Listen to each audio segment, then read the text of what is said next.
नमस्कार स्टूडेंट्स और दोस्तों, मैंने आपसे कहा था कि जो फर्स्ट लेक्चर में जो हायर डिग्रीज ट्रिग्नोमेट्रिक फंक्शंस निकालने का, तो मैंने उस दिन बता दिया था कि 1020 डिग्री साइन 1020 डिग्री का वैल्यू कैसे निकाला जाता है। तो मैंने उस दिन कहा था कि नेक्स्ट क्लास में मैं आपको जो दूसरे और फंक्शंस है उनको लेके बताऊंगा। तो आज मैं हाजिर हो गया आप लोगों के सामने। तो चलिए हम कुछ और बताते हैं आपको। तो देखिए, आज मैं बताऊंगा जैसे tan 2040 degree, tan to 2040 degree इसका वैल्यू कैसे निकाला जाए, tan 2040 डिग्री।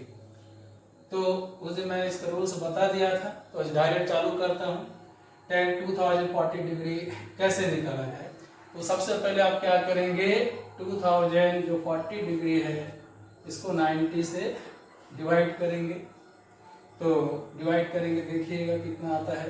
तो जैसे हम 90 हुआ तो हम जानते हैं कि चलिए 92 जा ये हो गया 180 है ना, ये 4 है, 4 हो गया, ये 24 आ जाएगा, सीधी सी बात है 24 बचा, ये 0 है, चलिए ये फिर क्या हो जाएगा 92 जहाँ फिर ले लेते हैं हो जाएगा 180, बचा कितना यहाँ पे बचा 60 डिग्री यहाँ बचा है।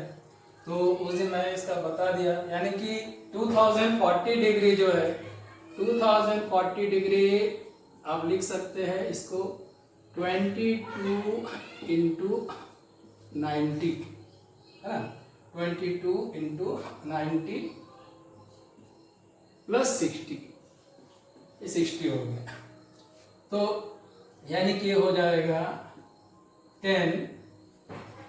2040 degree is equal to 2290, but 90 radian में आप क्या कहेंगे इसको π/2 प्लस 60, मैंने फर्स्ट लेक्चर में बता दिया था। 90 रेडियन में π/2 लिखेंगे, तो ये क्या हो जाएगा, यानी कि देखिए 2040 डिग्री क्या हो गया 22 π/2 प्लस 60 है। तो हम यहाँ 2040 डिग्री की जगह क्या लिख सकते हैं, 22 π/2 प्लस 60 लिख सकते हैं। यहाँ आप लिखेंगे 10, ये हो जाएगा 22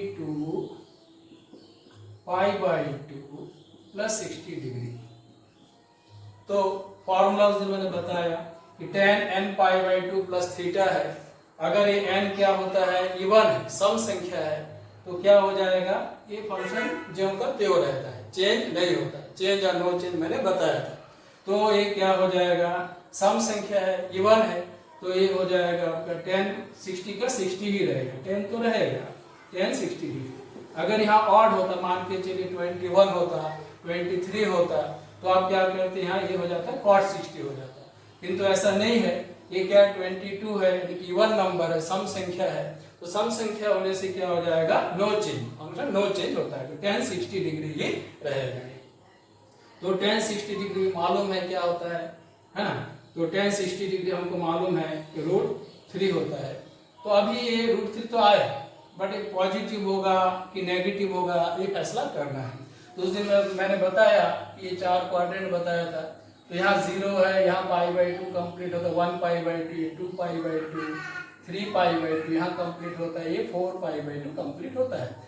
एक राउंड में 4 π/2, 8 π/2, 2 राउंड में, 3 राउंड करेंगे 12 होगा। तो क्या है, यहाँ पे जो है 22 π/2 है, तो काफी ज्यादा है ना, π/2 बहुत ज्यादा हो रहा है। तो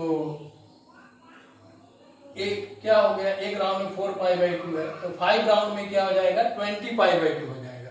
ये है 21 π/2, ये है 22, ठीक है कि नहीं। ये यहाँ पे कंप्लीट हो 4 5 20 हो गया, 20 π/2 यहाँ कंप्लीट होता है।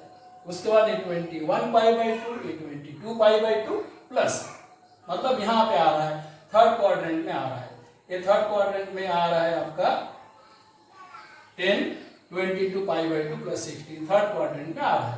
और थर्ड क्वाड्रेंट में क्या होता है, हमने कहा था कि यहाँ tan और cot क्या होता है, पॉजिटिव होता है, बाकी फंक्शंस जो होते हैं नेगेटिव होते हैं।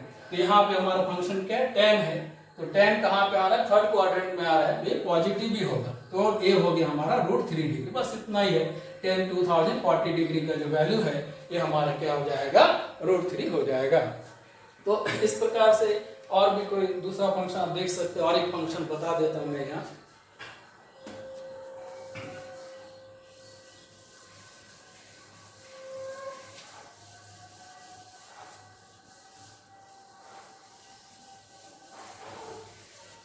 अब मान के चलिए एक दूसरा हम फंक्शन लेते हैं,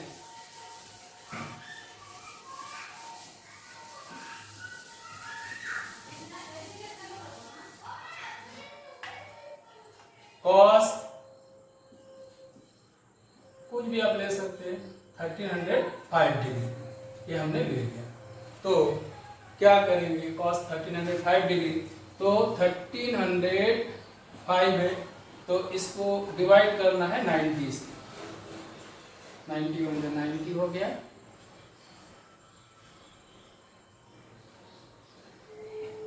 ठीक है, 45, 360 डिग्री हो गया।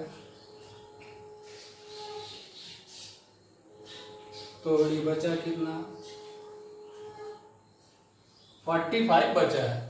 अगर हम 1305 को 90 से डिवाइड कर रहे हैं, ये आ रहा है 40, रिमाइंडर है 45, यानी कि 1305 जो है इसको आप लिख सकते हैं 14 × 90 प्लस 45 डिग्री।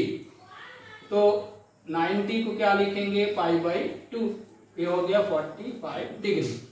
तो यानी कि जो हम कह रहे cos 1305 डिग्री, तो ये हो जाएगा cos 1305 की जगह आप क्या लिखेंगे, 4π/2 plus 45 degree, cos 4π/2 plus 45 degree,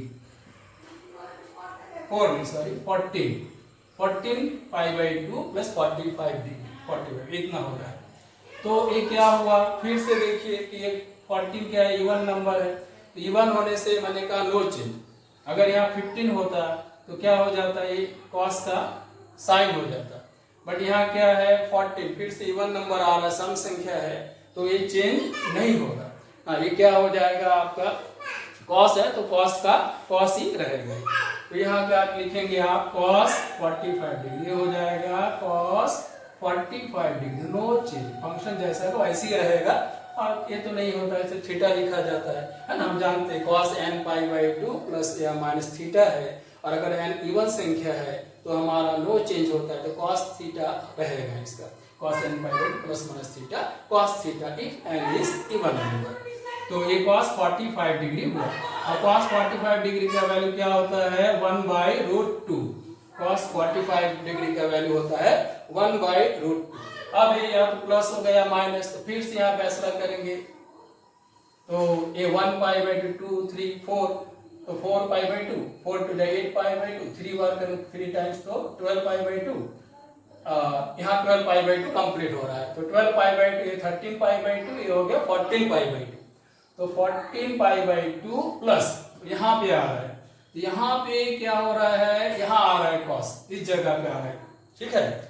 तो थर्ड क्वाड्रेंट में सिर्फ tan और cot पॉजिटिव होता है, बाकी फंक्शंस नेगेटिव होते हैं थर्ड क्वाड्रेंट में। तो हमारा क्या हो जाएगा, यहाँ पे जो होगा, हम देख रहे हैं कि 1/√2 तो आया, लेकिन ये क्या हो जाएगा, थर्ड क्वाड्रेंट में नेगेटिव होता है cos, ठीक। तो हम यहाँ क्या करेंगे, यहाँ माइनस करेंगे, तो ये आ गया हमारा cos 1305 डिग्री का वैल्यू -1/√2। बस इस प्रकार से कोई भी फंक्शन लेके आप बना सकते हैं।